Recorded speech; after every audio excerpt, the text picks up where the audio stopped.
Hello everyone, welcome to trust your divinity. जय हो, मंगल हो। महासरस्वती जी का नाम लेके हम शुरू करते हैं आज की वीडियो। आई होप ये वीडियो की जो इंटेंशन है आप सब तक, ब्यूटीफुल सोल्स तक पहुंच जाए। इस वीडियो का सिर्फ और सिर्फ ये इंटेंशंस हैं, जो लोग स्पिरिचुअल जर्नी में हैं या उसकी शुरुआत में हैं या एक लेवल तक बढ़ गए हैं बट उसके आगे ग्रो नहीं कर पा रहे हैं, तो वो देखें कि इस वीडियो में जो मैं शेयर करने वाली हूँ मेन 7 ऐसे रीजंस या ऑब्स्टेकल्स जो हमारी स्पिरिचुअल ग्रोथ को रोकते हैं। उसमें से जो भी आपके साथ रेजोनेट हो रहा है आप उस पर वर्क करके उससे बाहर निकलिए। तो बिना कोई समय गवाए शुरू करते हैं आज की जर्नी। 7 ऐसे रीज़न, 7 ऐसे कारण जिनकी वजह से हम अपनी स्पिरिचुअल जर्नी में ग्रो नहीं कर पाते। उनमें से जो सबसे पहले है वो है गिल्ट और शेम। जब हमारे साथ कुछ ऐसा हुआ होता है या हमने किसी के साथ किया होता है जो सोसाइटी की नज़रों में हमें लगता है कि गलत है, तो हम गिल्ट और शेम में रहते हैं। हमें बहुत ऐसा फील होता है कि हम अच्छे नहीं हैं या हम उस लायक नहीं हैं कि हम स्पिरिचुअल जर्नी पे आगे बढ़े या हमें इनलाइटनमेंट मिल सके। हमारे मन में ये थॉट आता है, ख्याल आता है कि ये तो सिर्फ कुछ लोगों के लिए है, जो ऋषि, महात्मा, संत, जिन्होंने हमारे जीवन में ऐसी स्टोरियाँ बताई हैं या जिन्होंने ऐसे काम करे हैं जो बहुत अच्छे हैं। क्योंकि सही और गलत कौन डिसाइड करता है? जिस भी कंट्री में, कल्चर में आप बड़े होते हो, जो आपको बताया जाता है किसी कंट्री के लिए चीज़ सही है वो दूसरे के लिए नहीं है, तो आपको गिल्ट और शेम हो जाती है। गिल्ट और शेम में आप अपने आप को बहुत तुच्छ समझते हैं, छोटा समझते हैं कि स्पिरिचुअल जर्नी मेरे लिए नहीं है। तो यहीं पे मैं आपको करेक्ट करना चाहती हूँ। अगर आपने मेरी और वीडियोस देखी हैं जिसमें मैंने बताया है गिल्ट और शेम सबसे लो वाइब्रेशन फ्रीक्वेंसी पे होते हैं, वो हमें लो वाइब्रेशन में रखते हैं।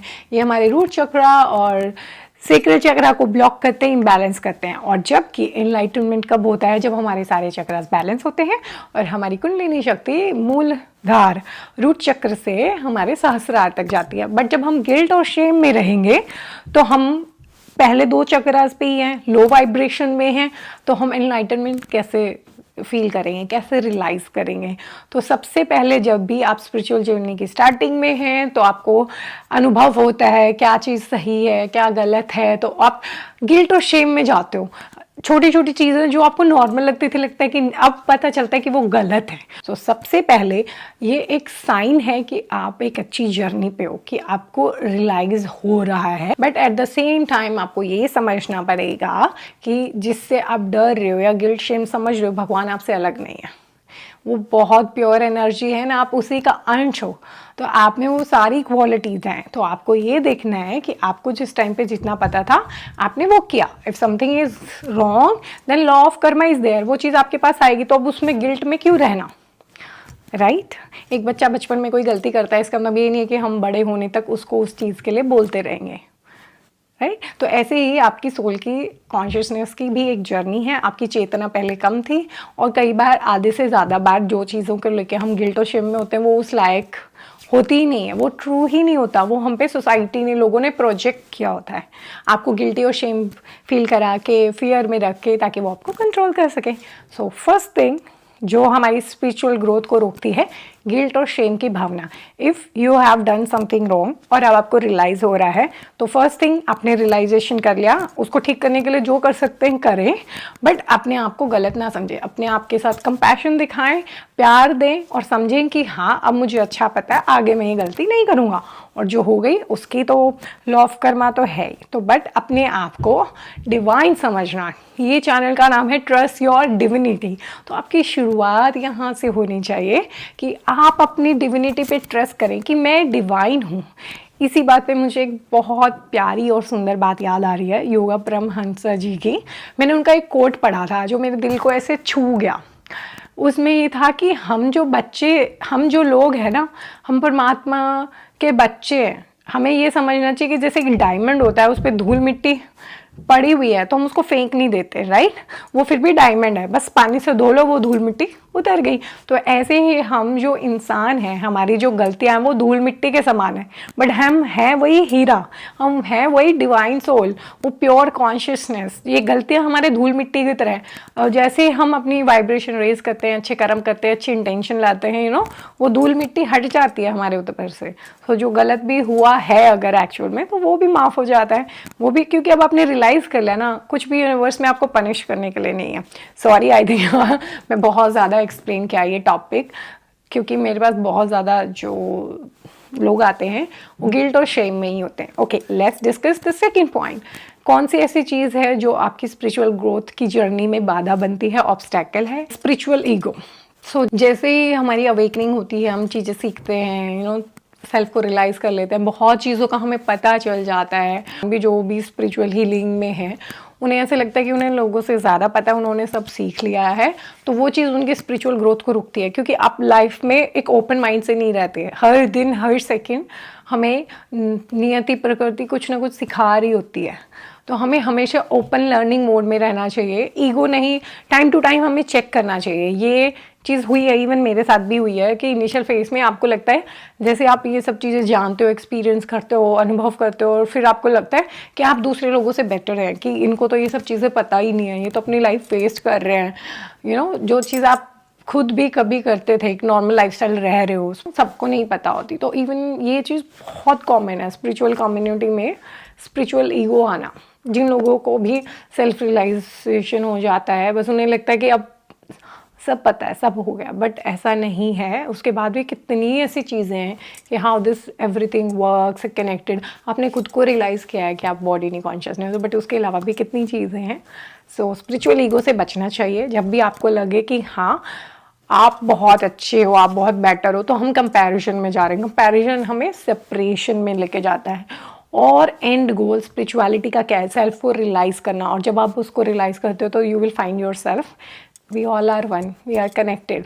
हर टाइम वो एक ही चेतना है जो उसने खुद को एक्सपीरियंस करने के लिए वर्ल्ड क्रिएट कर रखा है। अलग अलग चीज़ों में वो कॉन्शियसनेस है सेम, अलग अलग फॉर्म्स ले रखे हैं, ह्यूमंस की, एनिमल्स की, whatever.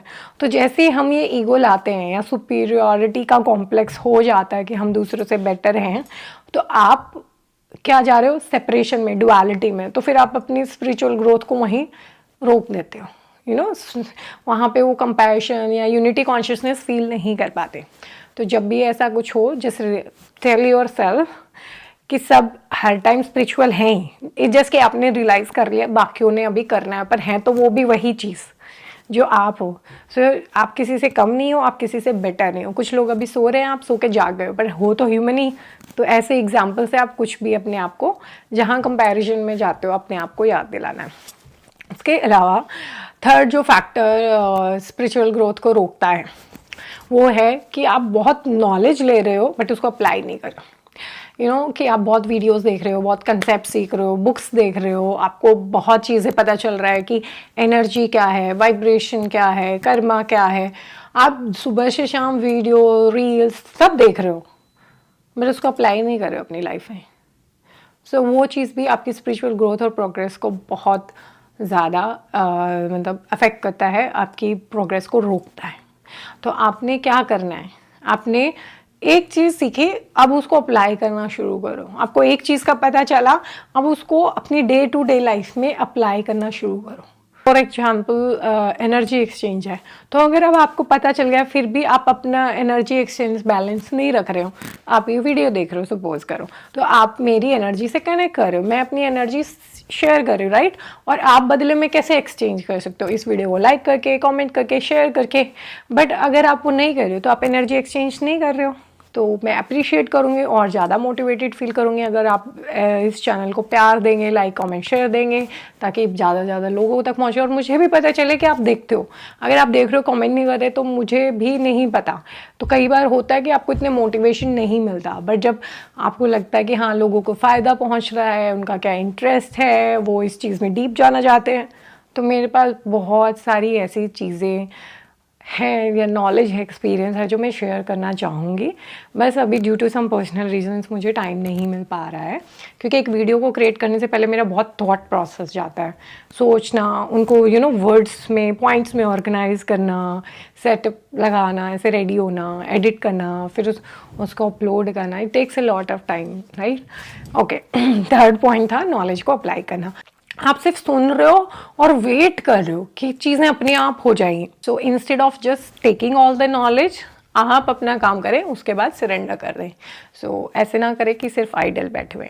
Okay, let's discuss the fourth point जो हमारी स्पिरिचुअल प्रोग्रेस को रोकता है, वो है सोशल प्रेशर या आपका सोशल सर्कल। अगर आपके फ्रेंड्स, जो भी आपका सर्कल है, जो भी आपकी एज है, अगर उसमें से बाकी लोग जो नॉर्मल लोग करते हैं काम, पार्टी, इंजॉय करना, गेट टुगेदर, वो सब में हैं और स्पिरिचुअल प्रैक्टिसेस नहीं फॉलो कर रहे हैं, तो वो भी आपकी स्पिरिचुअल प्रोग्रेस को बहुत हद तक रोकता है। भले आप सोशल प्रेशर में कर रहे हो कि हाँ इतने लोग हैं, बोल रहे हैं, तो आपके लिए नहीं तो आप अपने बच्चे के लिए, या यंग हो तो ऐसे ही सोशल प्रेशर में कि मैं मना कैसे करूँ, आप जा रहे हो। पर उससे क्या होता है कि आप एक अलग वाइब्रेशन में जा रहे हो, वहाँ पे एनर्जी एक्सचेंज हो रहा है, या आप अपनी प्रैक्टिस में नए नए हो, तो ऐसा भी हो सकता है कि वो ऐसी बातें करे कि आपको डाउट हो कि यार सही में भगवान होता है, नहीं होता, ये सब चीज़ें नहीं होती, कुछ भी, तो आपकी प्रोग्रेस भी रुक सकती है। आप प्रोसेस में स्टॉप हो सकते हो, या इतना उधर इंगेज हो रहे हो कि आपको टाइम ही नहीं मिला। मंडे टू फ्राइडे आप ऑफिस जा रहे हो, कॉलेज जा रहे हो, और सैटरडे संडे में आप सोशल कमिटमेंट्स की वजह से उधर टाइम दे रहे हो, तो आपकी स्पिरिचुअल प्रोग्रेस तो रुक गई। आपने कोई बुक नहीं पढ़ी, आपने कोई मेडिटेशन, कोई टेक्निक, कुछ भी नहीं किया। तो आपको ये भी देखना है कि आप बहुत ज़्यादा सोशली इंगेज तो नहीं हो, क्योंकि फिर एक ही चीज़ हो पाएगी। या फिर आप बैलेंस रखो कि जितना मिनिमल मैंडेटरी है आप उतना महीने 2 महीने में एक बार कहीं ऐसे चले गए, बट अपना फ्री टाइम जब भी मिल रहा है, आप अपार्ट फ्रॉम योर वर्क और स्टडीज़, आप अपने साथ स्पेंड कर रहे हो और लर्न कर रहे हो, स्पिरिचुअली ग्रो कर रहे हो। उसके अलावा नेगेटिव इमोशंस फील कर रहे हैं, एंगरी हैं, जेलस हैं, ग्रीडी हैं, रिजेंटमेंट है, आपके साथ कुछ ऐसा नेगेटिव हुआ, या आप ओवरऑल ऐसा नेचर है कि आप दूसरों को देख के उनके साथ कुछ अच्छा हो रहा था, आप जेलस फील करते हो। इन कुछ भी जो नेगेटिव इमोशंस हैं, ये मैंने already high vibration, low vibration videos में एक्सप्लेन किया है, कौन से इमोशंस लो वाइब्रेशन में आते हैं, कौन से हाई में आते हैं। तो प्लीज़ अपने आप को चेक करते रहिएगा, खुद से देखिएगा, और उसको दूर करने का सबसे अच्छा तरीका है कुछ भी आप स्पिरिचुअल प्रैक्टिस करें, धीरे धीरे वो आपके आत्मा की शुद्धि को करता है। उसके अलावा आप इनर वर्क, शैडो वर्क कर सकते हैं कि क्यों आपको वो इमोशंस हैं, क्योंकि जो इंसान खुद के साथ खुश नहीं है, खुद को वो पसंद नहीं करता, इसलिए उसको दूसरों की चीज़ें पसंद आती हैं, और इसीलिए फिर वो उनसे जेलस फील करता है, या इजीली माफ़ भी नहीं कर पाते आप। सो बहुत सारी चीज़ें हैं इस पॉइंट में। ओवरऑल जो भी नेगेटिव इमोशंस हैं, एंग्री, जेलसी, हेटरेट, रिजेंटमेंट, इन सब चीज़ों की वजह से भी आपकी स्पिरिचुअल अवेकनिंग बहुत हद तक रुकती है, प्रोग्रेस भी रुकती है, क्योंकि आपकी कुंडलिनी शक्ति भी तभी जागृत होती है जब सारे चक्रास बैलेंस हैं, जितनी आपकी आत्मा शुद्ध है। बट ये सब जब इश्यूज होते हैं तो आपके सारे चक्रास की वीडियो मैंने एक्सप्लेन किया है, कौन से इमोशन से क्या होता है, आप देख सकते हैं। नेक्स्ट जो हमारा पॉइंट आता है वो है 6 पॉइंट, और जो फैक्टर हमारी स्पिरिचुअल प्रोग्रेस को रोकता है वो है मटेरियल डिज़ायर्स या अटैचमेंट्स।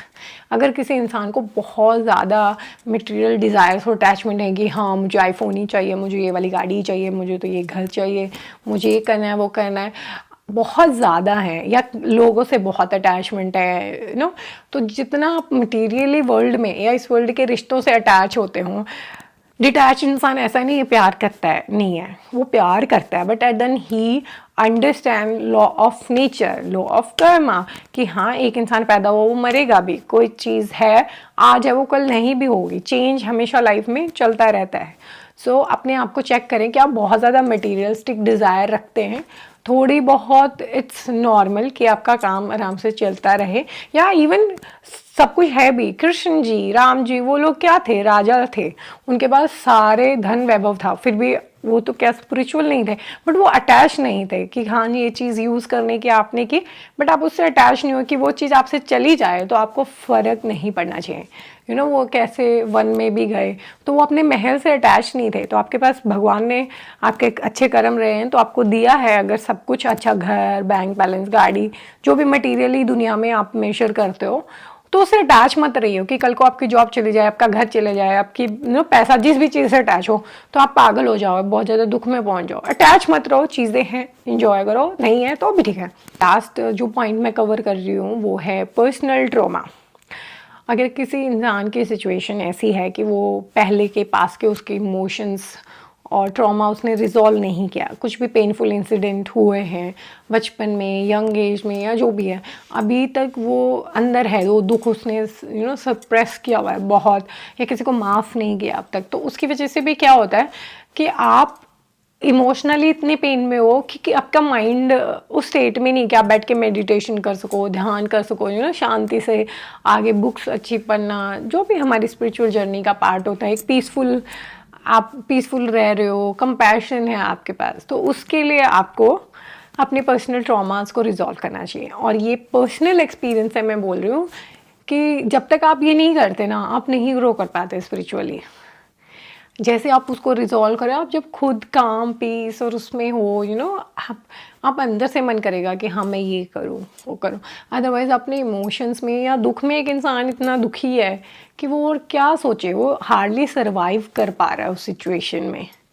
स्पिरिचुअल ग्रोथ कैसे होगी? So resolve your traumas and make sure, इन सारे पॉइंट डिस्कस करने के बाद आप ध्यान दें कि आप गिल्ट शेम में हो या आप स्पिरिचुअल ईगो में आ गए हो, आपको सब आता है, वहीं पे ग्रोथ रुक जाती है जिस दिन आपको लगता है सब आ गया, या आप अपने सिर्फ दिन रात वीडियोस देख रहे हो, कंसेप्ट सीख रहे हो, बुक्स पढ़ रहे हो, बट उसको अप्लाई नहीं कर रहे हो स्पिरिचुअल कंसेप्ट्स को, तो भी कोई फ़ायदा नहीं है, राइट? या आप बहुत ज़्यादा सोशली एक्टिव हो, पार्टीज़ एंड ऑल, या प्रेशर में, तो आपको वो भी चेक करना है कि आप अपने मेडिटेशन के लिए, सॉलिट्यूड के लिए, इन सब चीज़ों के लिए टाइम निकाल रहे हो कि नहीं निकाल रहे हो, कौन से इमोशंस में हो। बहुत ज़्यादा अगर नेगेटिव इमोशंस में हो तो थोड़ा सेल्फ रिफ्लेक्ट करो कि क्यों ऐसा हो रहा है, क्यों मैं jealousy, hate, engage, try to overcome those emotions, deal with them. उसके अलावा बहुत ज़्यादा अगर मटीरियली अटैच हो तो अपने आप को चेक करो और ठीक करो। At the end understand everything is temporary, जितनी ज़रूरत है अच्छी बात है, बट अटैचमेंट नहीं करनी है, नेगेटिव इमोशंस से बचना है, हाई वाइब्रेशन में रहना है, अपने ऊपर काम करना है। और बहुत ज़्यादा ही अगर कुछ ट्रॉमेटिक चीज़ है या कम भी है, एक थेरेपी लो, हीलर के पास जाओ, साइकेट्रिस्ट के पास जाओ, कॉलेज के पास जाओ, जो आपके केस में एप्लीकेबल है आप वो सब करो। आई विल से कि ये जो 7 पॉइंट्स हैं, इसके अलावा भी बहुत चीज़ें हैं जो हमारी स्पिरिचुअल ग्रोथ को रोकती हैं, पर मेन जो थे, जो मुझे अपने एक्सपीरियंस से लगे, वो मैंने इस वीडियो में शेयर किए, क्योंकि हर एक जो पॉइंट मैंने डिस्कस किया है सातों के सातों, कहीं ना कहीं मैं हर एक से गुजरी हूँ। आई होप मैंने एक पॉइंट को बहुत डिटेल में समझाया है। फिर भी अगर आपको किसी चीज़ पे डाउट है तो please feel free to reach out to me in comments और इंस्टाग्राम और email. I am always there for you people. Lots of love. और आप ये वीडियो अभी तक देख रहे हैं तो please do let in comments कि कैसी लगी, और उसको लाइक और शेयर करना भी ना भूलें, ताकि ये ज़्यादा से ज़्यादा लोगों तक ऐसी चीज़ें यूट्यूब एल्गोरिदम आगे शेयर करें। So lots of love to all of you. मेरे पास वर्ड्स कम पड़ जाते हैं, पर मुझे आप लोगों से मिलना, आप लोगों के लिए वीडियो बनाना बहुत अच्छा लगता है। आप सबके प्यार और ब्लेसिंग्स ही मेरे लिए सब कुछ है, क्योंकि ब्लेसिंग्स नहीं होती तो लाइफ में जहाँ तक भी मैं पहुँची हूँ लाइफ में नहीं पहुँचती, और आगे भी लाइफ टाइम मुझे आप लोगों से जुड़ा रहना है। बस कभी कभी पर्सनल कमिटमेंट्स की वजह से उतना टाइम नहीं मिल पाता, बट ये जर्नी हमेशा चलती रहेगी। आप मुझे मोटिवेट ऐसे ही करते रहिए, मेरा साथ देते रहिए। And lots of love and blessings to you all. Bye.